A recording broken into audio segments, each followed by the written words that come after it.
Xian, Xian, a native of Gaomi County in Shandong Province, often lives between Menjian and Yushui.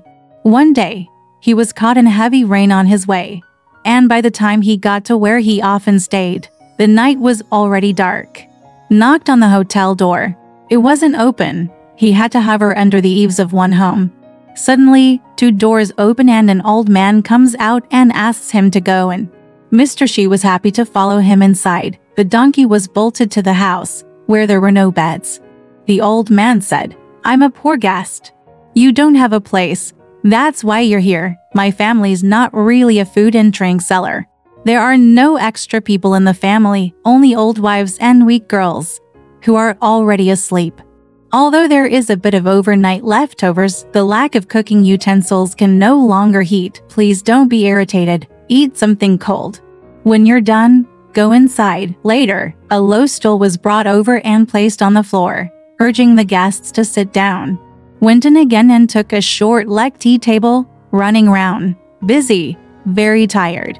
After Xian got up and sat down, he was upset, so he grabbed the old man and asked him to rest. After a while, a girl came out to drink for them. The old man said, "My family's up." When Xian looked at this girl, she was 16 or 17 years old. She was slim, beautiful. Mr. Shi has a younger brother who is unmarried and has a sneak peek at the girl, so asked the old man where he comes from and where he goes. The old man replied, "My name is Gu. My name is Shixu. My son and grandson are dead, and this is the only daughter left. I couldn't bear to disturb her sleeping in this." It must have been the old lady who called her up. Xian asked, "Who is the son-in-law?" The old man replied, "Not yet." Mr. Shi is quietly happy. Dishes followed, as if they had already been prepared. After eating Xian, I respectfully thanked him, saying, "I, a friend of peace and harmony, have been received warmly by you, and I will never forget this for all my life." Because the old man is a man of Shangdi, I dare say one thing.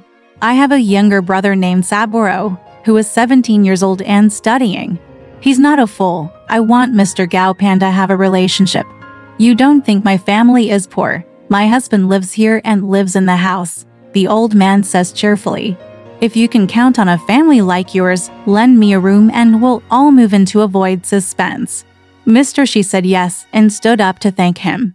The old man was very diligent in arranging for him to stay before he went out. The old man has come out since the chicken was called. Please wash Xian. After Xian finished packing, he took out the money for his meal. And the old man firmly tweeted, "It's reasonable to leave guests for a meal without taking any money. Besides, we're dependent on you to be a family." After the split, Xian stayed abroad for more than a month before returning. A mile from the village, I met an old lady with a girl in a white hat. When I got close, I looked at her as if she were Akam, and she turned around to see him again and again, and said something to the old lady by her ear, pulling her sleeve. The old lady stopped and asked Xian, "Is Mr. Shi a taunt?" Mr. Shi said yes. The old man was tragically crushed to death by the collapsed wall. The old woman said in a grim voice, "Now we're going to the grave, and the house is empty. Please wait by the road for a moment and we'll be right back." So he went into the woods. It took a while to come back. By then, the road was dark. So Mr. Shi and Mr. Shi laughed. The old woman complained about her and her daughter's loneliness, but she cried sadly, and Xian was also sad. The old lady said, "This place is very unkind. We orphan widows are sad. Sheng is already your daughter-in-law. If I miss this opportunity, I'll delay many days. I'll go back with you this evening." Mr. Shi agreed. Back home, the old lady lights up the lights to serve the guests, and tells Mr. Shi, "We reckon you'll be back soon, so we've sold all the food we've stored at home. There are still more than 20 stones, because the road is far from here.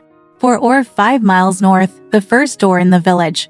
There's a buyer called Tanner Quan. Don't be afraid of hard work. First take a bag with your donkey. Knock on the door and tell him only that Gulalao in the south village has a few stones of grain. Want to sell it as a road fare, ask him to carry the livestock around. I'll give Xian a bag of grain." Mr. Shi hurried to the donkey, knocked on the door and a potty man came out. Xian told him everything. Put the food down and come back. In a moment, 2 servants are coming in 5 mules. The old lady led Xian to the place where the grain was stored, which was in the cellar. Go down to Xian and give them food and combat gear. The old lady will hand it out. Xian will check and sign. It was all packed up and they left for trips to get the grain shipped. And then the money goes to the old lady. The old lady left them alone and 2 mules, packed up and headed east. 20 miles. Genius. In a market town, cattle were rented on the edge of the market, and the family's servants returned. Back home, Mr. Xi told his parents what he had been through. Both sides are happy to see each other. The Xi family packed up another house and let the old lady live, and Zan chose a good day to get married for Saburo. The old lady bought her daughter a complete dowry. Fiona was quiet and gentle. She was spoken to. She was just smiling, spinning fabric during the day and night, and stopping. As a result, the whole family loved her. You told Big Brother not to mention our mother and daughter when you passed west, Mr. Aiden told Saburo. After 3 or 4 years, the Xi family grew richer and Saburo enrolled in the county school. One day, Mr. Xi went to his old neighbor's house and occasionally talked about a time when he had nowhere to stay and moved to the old lady next door. The host says, "You've got the guest wrong. My neighbor to the east is my uncle's house, and 3 years ago the people who lived here often saw strange things, so it's been empty for a long time. How can any old lady keep you?" Mr. Xi was surprised, but did not go further. The owner said, "This house has been empty for 10 years, and no one dares to go inside." One day the wall collapsed, and my uncle went to check and saw a rat under the stone, the size of a cat, with its tail still swinging outside. The uncle hurried back and invited a lot of people to join him. The rat was gone. People suspect it's a monster. After 10 days, I went back in and tried again. It was quiet. Nothing. It took more than a year for someone to live. Xian is getting weirder. Back home, talking privately with the family, both suspected the new daughter-in-law was not human. Secretly worried about Saburo, who and Akane loved each other as usual. After a long time, the family talked about speculating, and Xian was more or less aware of it. "I've married you for years," Saburo says in the middle of the night. "I've never betrayed my virtues as a daughter-in-law, and now I look down on me. Please give me a divorce letter, and Ren Langjun will choose a good daughter-in-law." Tears came down. "You should have known," Saburo says, "that since you came into my house, and my family has grown richer, I think you owe this blessing. How could there be anything else wrong with it? Langjun doesn't have 2 hearts, don't I know? But there's a lot of talk about it, and I'm afraid there's a time to abandon me, just like in the fall." Saburo reassured me that Xian would never talk about divorce again.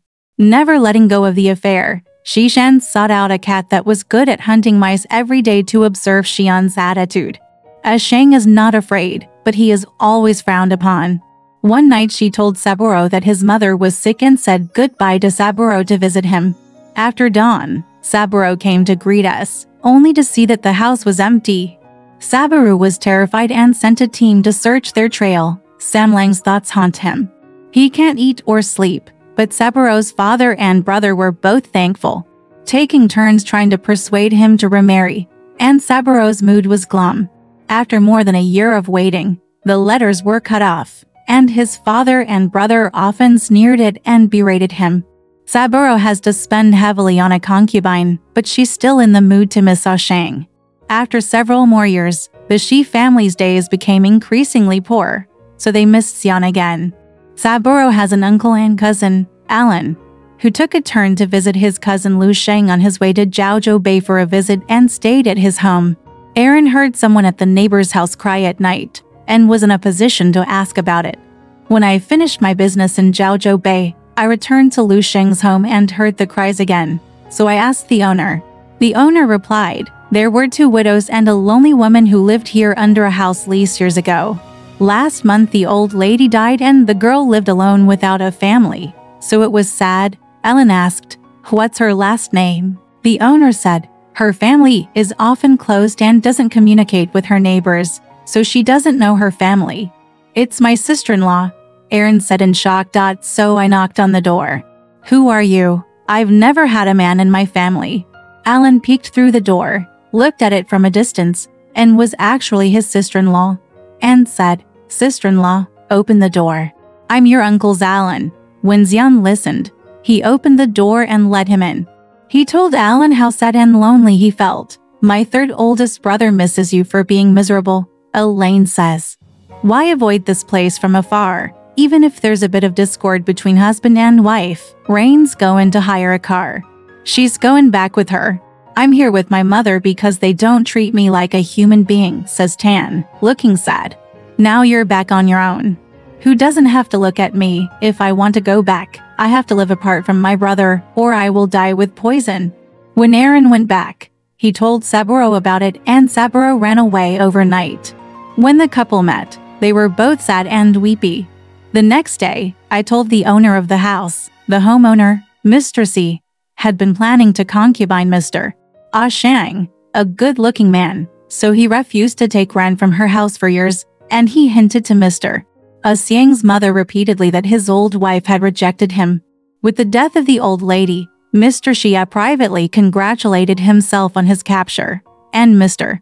Saburo arrived, so we calculated the rent for a few years to make them look bad. The Saburo family is not rich. They say they want so much silver. They look worried, Xian said. It doesn't matter. Take Saburo to the barn. There's about 30 stones of grain, more than enough to pay the rent. Saburo is happy, so he can tell Zi Jiansheng. Zi Jiansheng doesn't need grain. He only needs silver. This is all because of the trouble I caused, sighs Xian. I told Saburo about Mr. Xia's concubine. Saburo is furious. He's going to the county. Lu Sheng stopped him. He sold the grain to his neighbors, collected the money and returned it to Mr.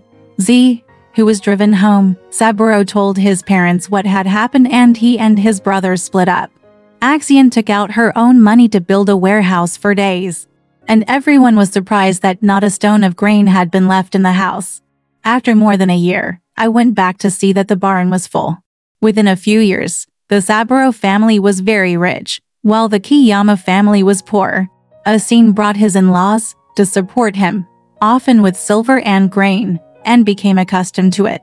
You really don't miss old things, Saburo says cheerfully.